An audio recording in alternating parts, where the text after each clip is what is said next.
So now what we'll talk a little bit about is media buying. So, paid social advertising has been one of the fastest growing digital media channels. Every year it's increasing its numbers. But what's most important about it is that it's also the most cost efficient form of digital media. Now that doesn't necessarily say that it's cost effective for the actual impact, but it is cost effective for the action. If you want a video view or a click or an engagement, the cheapest place that you're going to get that is through social channels. And every single one of them has different values on your plan, and there's different characteristics. So with Facebook works off of an objective buying bid model. So whatever it is that you want to actually achieve, you can be very specific about it, and Facebook will pursue that objective within your target audience. Do you want video views? They will get it. Do you want offer claims? They will get it. Site visits, site interaction, or site engagements. Do you want app downloads? Do you want app engagement? Do you want people to attend an invite to an event? These are all very specific objectives that you can set out in the Facebook ad buying tool. And really with Facebook, they continue to innovate and launch new formats quite regularly, and they continue to iterate as well and make the formats that they have better. So it's important to understand that it might be a channel that people say less people are using. There are still 1.2 billion of them daily. Twitter is one that has kind of begun to become in decline, however, still offers really interesting formats.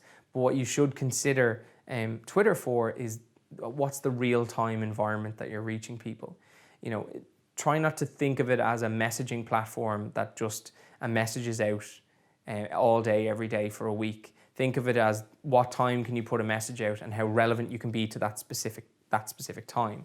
So it should be focused primarily on either consumption of short form content like short video or GIF, or driving conversations, using hashtags, making your consumer actually have a conversation with you and engage with you.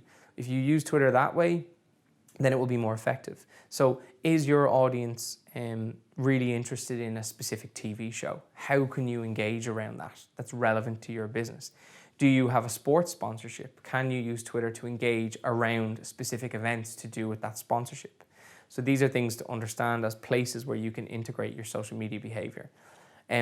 Instagram, lucky for us, is owned by Facebook. So they have massively integrated the processes of Instagram media buying into the Facebook channel. So all the objectives that I listed above, you can actually buy the same objectives for Instagram because they map the audiences from Instagram to Facebook.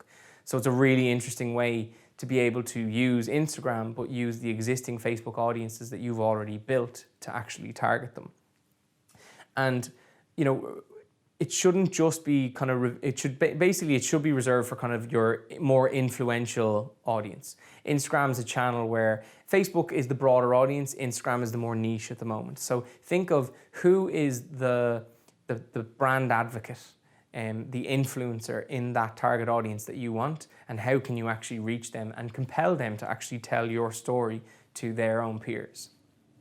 Snapchat then is predominantly a younger platform, but every day is starting to grow more and more, becoming used more and more, and actually starting to become a platform that's used by I'd say we would probably see within the next year that the fastest growing age category on Snapchat will probably be 35 plus. That's normally the pattern that these sites take. With LinkedIn, this is the only channel that actually offers its own or standard IAB, so regular advertising formats like display banners, skyscrapers, MPU formats. So it is more costly, but it is interesting that they are the only site that still offers those desktop display options. Now they also offer sponsored stories, which are the equivalent to a promoted post on Facebook, and they're highly effective, but you should consider that LinkedIn is a more expensive media channel. But if you have a professional audience that you're trying to reach, or an audience that is necessarily more affluent, but you understand exactly the industries that they operate in, that's a very effective platform to be targeting them with. And further to this, there are other platforms that had advertising that I haven't listed. I've just tried to focus on the really core ones that more brands are using. There is Pinterest, but it's restricted to certain markets. There are Tumblr ads, there are more ad platforms, but what I would recommend is if you're starting out is to try to stick to the kind of 4 or 5 major platforms that will offer you not only the ability to use media, but really highly targeted media. And the highly targeted is important because it's important that every dollar or every euro you spend is effectively used. And what's really important here is that if you are effective and efficient, it makes that small budget go a lot further.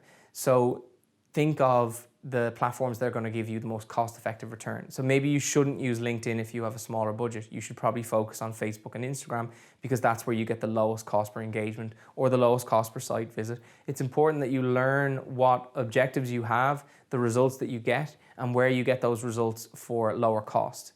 If it's engagement, it needs to be more broader, but if it's site visits, wherever gets you the cheapest site visit, you chase it there and you make sure that all the budget goes there.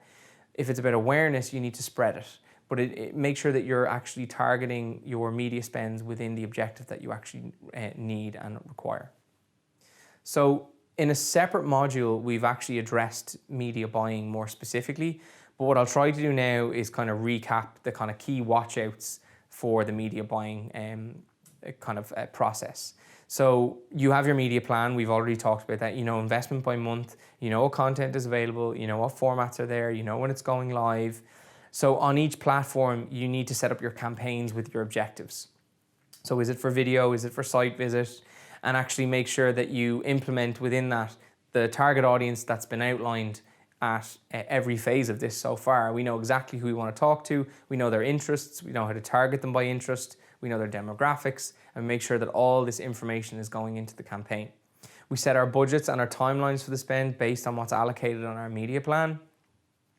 And then while live, it's important to check your spends regularly for performance, identify content that's not working, copy that might be able to be optimized, and actually making sure that you're, as it's live, that you're actually learning and you're iterating your spends to make sure that you're spending towards things that are actually working and moving away from things that aren't working.